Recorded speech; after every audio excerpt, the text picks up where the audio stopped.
안녕하세요. 더 이상 모히또라는 필명을 쓰지 않기로 한 그림 그리는 사람 이희경입니다. 네, 지난 한 2달 동안 좀 많은 일이 있었는데, 개인적으로,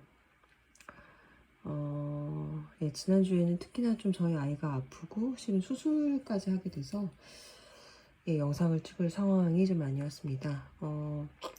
한 주 한 번 업로드를 하자고 약속을 저 자신과 했으나, 네, 또 이런 약속을 했을 때와는 또 많이 좀 마음이 달라지기도 했고, 앞으로 어떻게 살아야 될지, 어떤 기분으로, 어떤 철학을 가지고, 작가의 길을 걸어가야 할지에 대해서 좀 생각이 많이 바뀌었기 때문에, 글쎄, 이 유튜브도 일단 기왕 채널을 만들었고, 어쨌거나 계속 바뀌어가는, 어떻게 보면은 저의 그 생각을 훌륭히 기록한 매체로서, 계속 남겨두려고 합니다.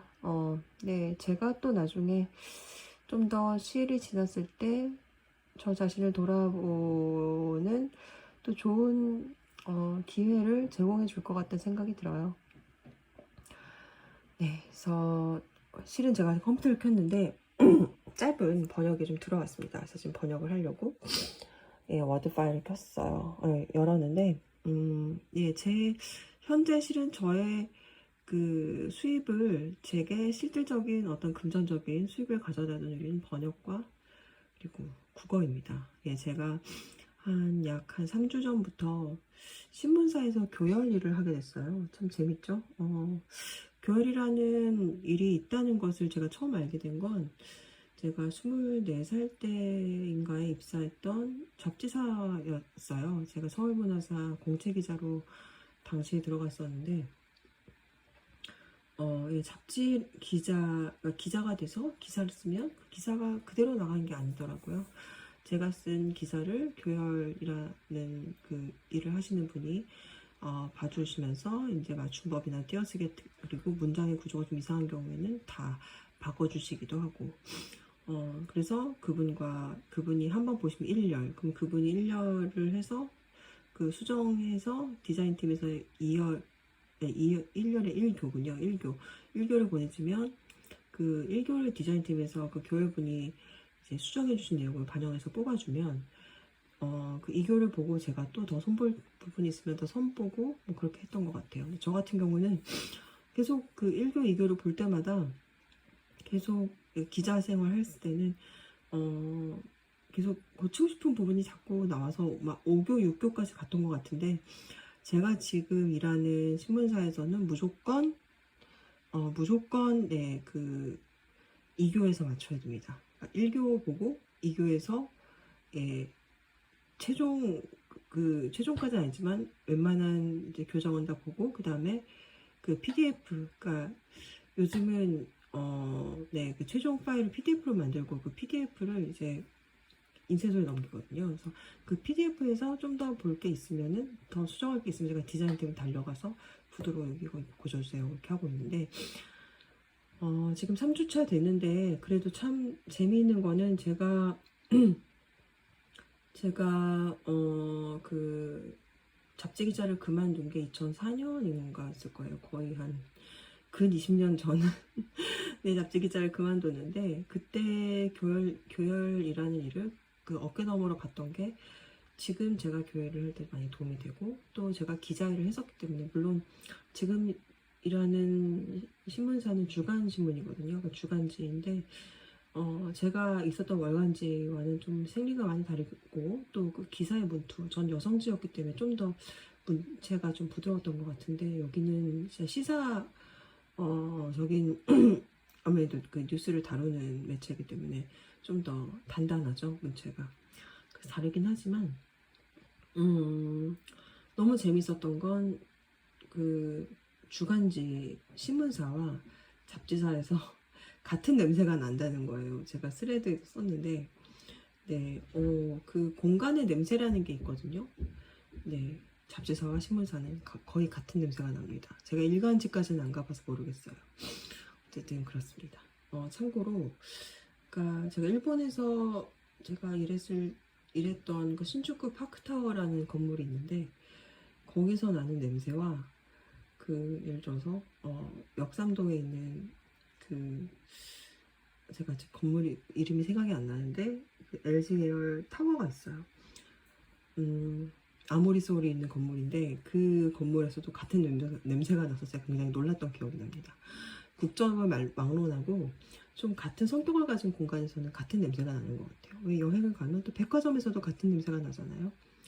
이야기가 좀 3000% 빠졌는데 어쨌거나 지금 교열 일을 하면서 돈을 벌고 있습니다. 제가 갑자기 돈을 벌자고 생각을 하게 된 이유는 뭐 여러 가지 개인적인 이유도 있지만 제가 실은 좀 그림 공부를 본격적으로 하고 싶어졌어요. 그러니까 제가 계속 이전 그 영상에서 뭐 비전공자가 어떻고 저떻고 이런 얘기를 좀 길게 했었는데 그런 비전공이라는 어휘를 제 입에 자주 올린 이유는 그 근저에는 내가 전공을 하지 못했다. 내가 깊이 있게 좋은 교수님들한테 가르침을 받지 못했다라는 컴플렉스가 존재했던 것 같아요. 물론 굉장히 좋은 그런 워크샵에서 좋은 선생님들을 만났지만 저는 생각 밖으로 저 자신이 굉장히 아카데믹하다는 거를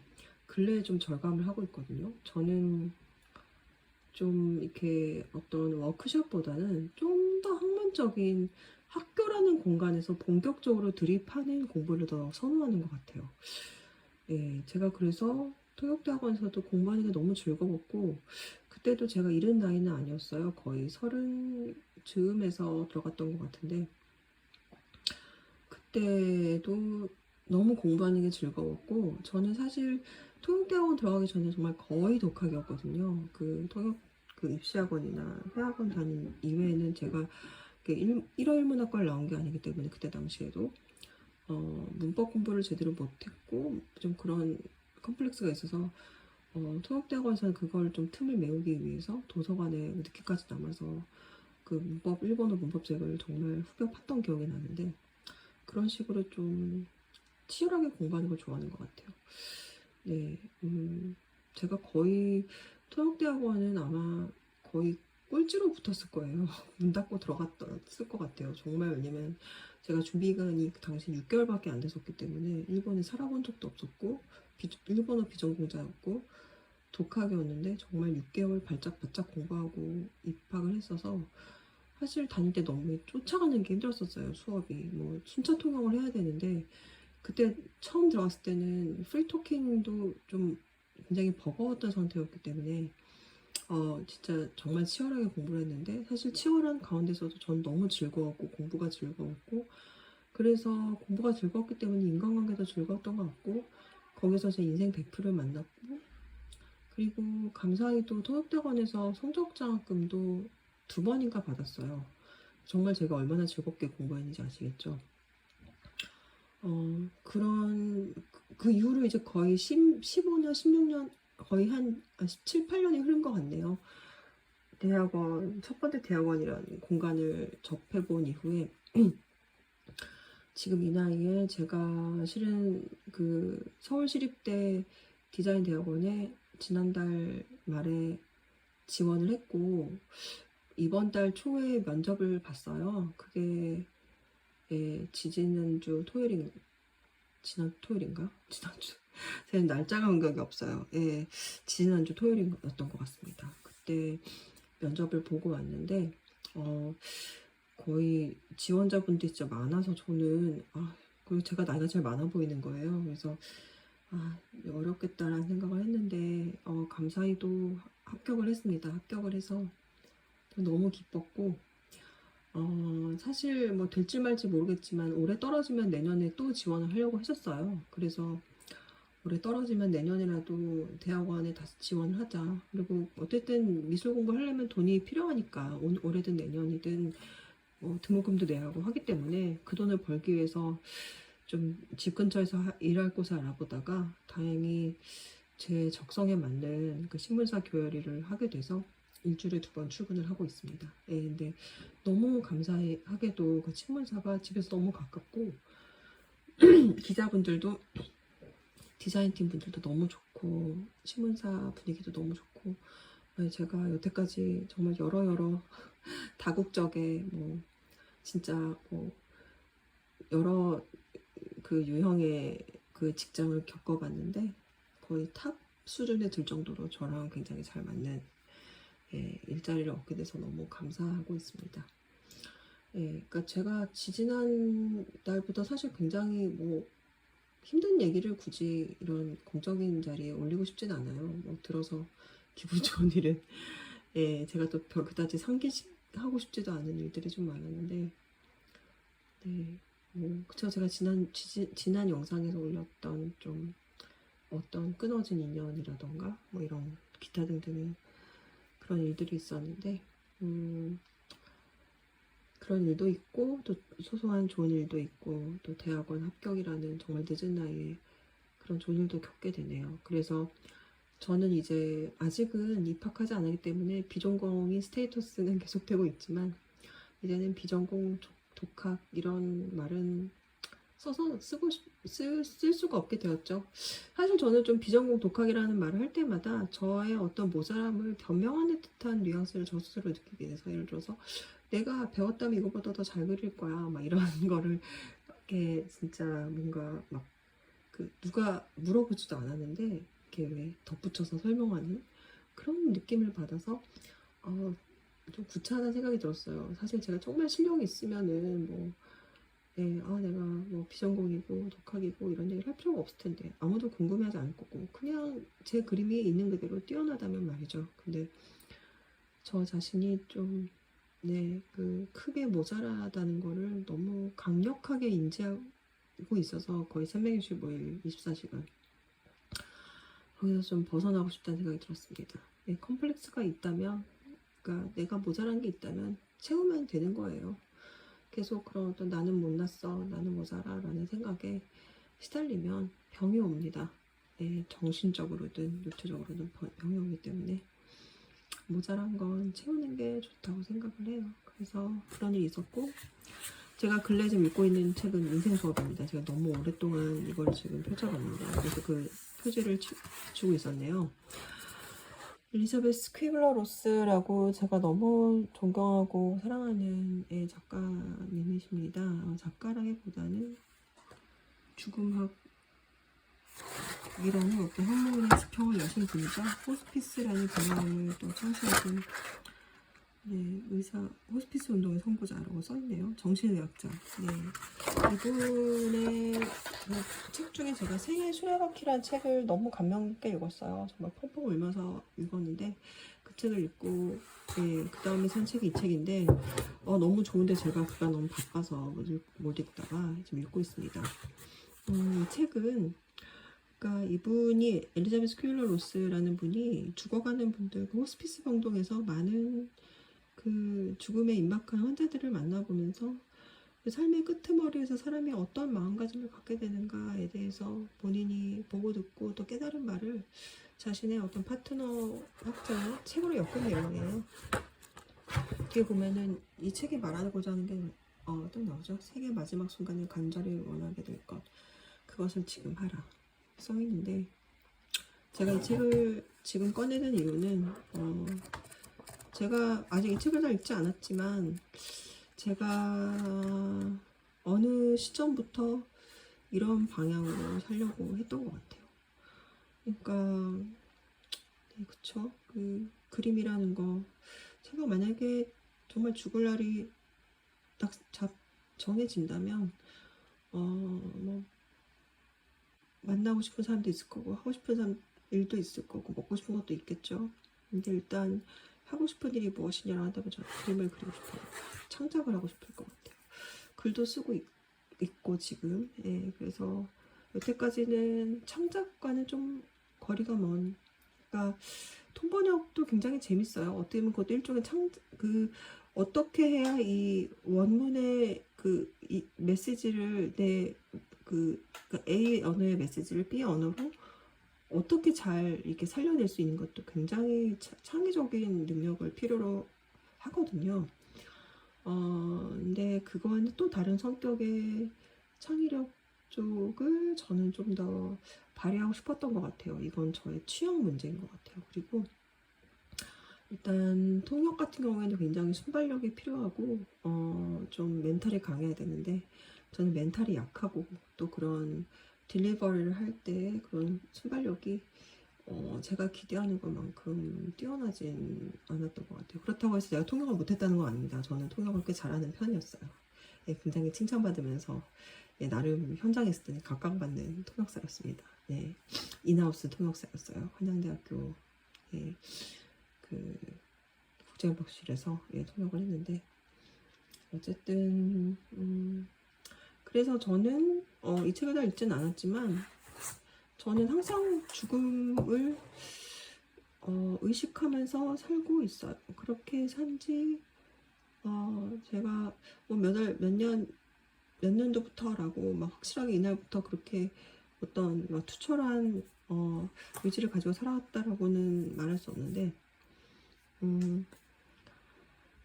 네 그렇게 하여튼 그러니까 그래서 뭐 내가 그날 뭐 하루를 100% 죽음을 인지하고 알뜰하게 살았어 라고 하는 날은 하루도 없었던 것 같아요. 함량으로 치면은 10% 20% 굉장히 낮은 함량으로 그러나 단계적으로 조금씩 저의 본질에 다가가는 삶의 방식을 취했던 것 같습니다. 지금도 너무 바쁘고 아이도 아프고 뭐 이런저런 네, 좀 삶의 파고를 넘고 있는 과정인지라 글쎄요, 저의 어떤 본질을 추구하는 어떤 철학의 함량으로 치면 지금 요즘은 한 0.1% 정도인 것 같긴 한데 그래 0.1%라도 어딥니까? 저는 본질을 어쨌든 추구하고 있습니다. 네, 아주 힘이 아주 네, 옅은 농도로 근데 그 농도를 좀 짙게 끌어가려고 그러니까 외부의 힘을 빌리고자 하는 게 그게 그러니까 그게 진학인 것 같아요. 대학원 진학.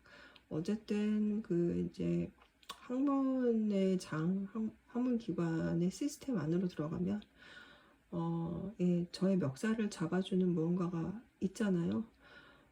그러면 또 제가 지금은 많이 좀 지쳐 있고, 그러니까 번아웃 돼 있긴 하지만 다시 태울 수 있지 않을까 합니다. 그래도 어제 너무 감사하게 제가 또 어제 쓰레기였었는데 진짜 짧은 번역이 들어왔어요. 너무 난이도도 쉽고 네, 그리고 너무 재밌는 게 제가 개인적으로 되게 관심 있어 하는 아티스트의 어떤 인터뷰의 자막인데 뭔가 별거 아니지만 이런 데서 괜히 뭔가 운명을 느끼고 네, 예술가의 인터뷰 내용을 자막을 번역한 일이 들어오고 뭐 모르겠습니다. 지금 되게 제가 횡설수설하고 있는데 그래서 이 유튜브도 제가 당초에 의도했던 것과는 많이 다르게 흘러가고 있고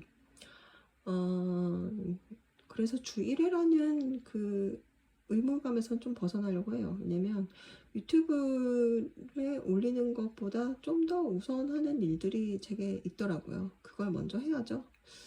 네, 우선순위가 좀 더 높은 일들을 먼저 하고 이따금 제가 좀 저를 아카이빙 하고 싶을 때, 그러니까 제 목소리를 남기고 싶을 때 어떤 현장감 있게 저의 메시지를 좀 기록하고 싶을 때 그때 유튜브를 사용해 볼까 합니다.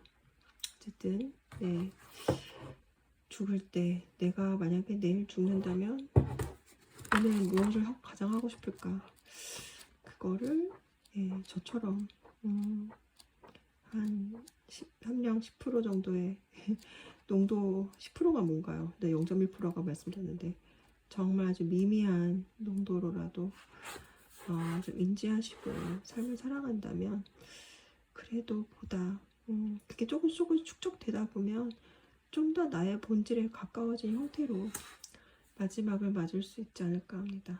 저는 제 삶의 목표는 참 웃기지만 죽을 때 후회 덜하는 거예요. 이거 이전에도 말씀드렸던 것 같은데 저는 그래서 자존심 이런 거 하나도 없습니다. 전 자존심의 말을 세상에서 제일 싫어해요. 자존심 상해라는 말 정말 듣기 싫어합니다. 자존심이 뭐가 의미가 있나요? 그 자존심 세우다가 죽을 때 후회한 사람들 저는 직간접적으로, 그러니까 아직은 그쵸, 간접적으로지만 좀 접해 보거든요. 아, 그때 그러지 말걸. 저는 자존심은 없는데 다만 남이 원하지 않는 것은 하지 않으려고 해요. 남에게 피해를 주는 행동, 남에게 상처 주는 행동, 그런 걸 안 하려고 합니다. 제가 그 집 정리를 하다가 그 성당에서 나눠준 매일의 기도라는 어떤 책자를 발견했는데 그 첫 번째 페이지에 기도가 거더라고요. 남에게 상처 주지 않게 해주소서 뭐 이런 내용이었던 것 같아요. 정말 중요한 것 같아요. 그리고 그게 남에게 상처 주지 않는 게 또 어떻게 보면 사랑의 실천인 것 같아요. 그 서로가 서로를 존중해주고 아껴주고 그런 생각을 좀 하면서 또 그렇게 살아야 저는 후회를 좀 덜 할 것 같습니다. 이미 너무 후회할 짓을 많이 했기 때문에 예전에도 말씀드렸지만 그걸 만회하는 것이 제게 남은 과업인 것 같습니다.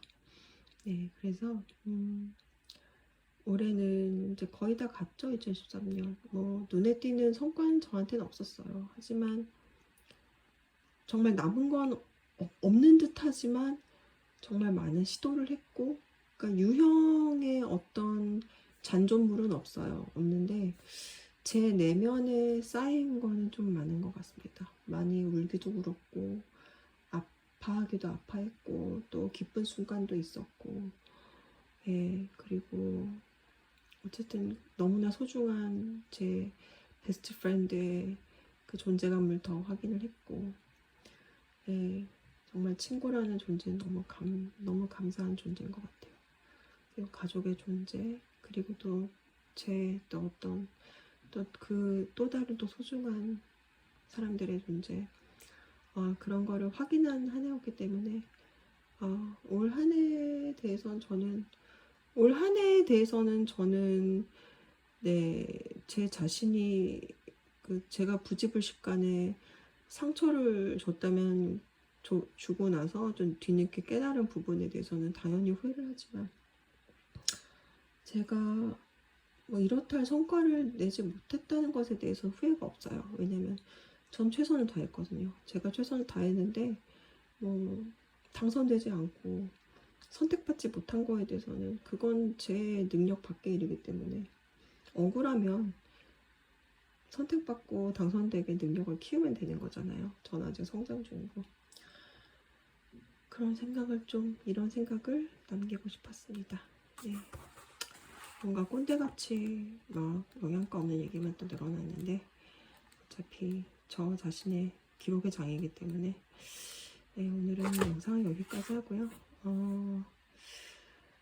또 이제 주일이라는 그 채널에 대한 소개는 오늘 수정을 해야 되겠네요.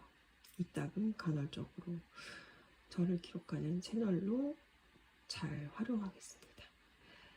그러면 이런 참 두서없는 영상을 끝까지 봐주실 분이 얼마나 계실지 모르겠지만 여러분의 행복과 건강을 기원하면서 오늘 영상은 여기서 마치겠습니다. 감사합니다.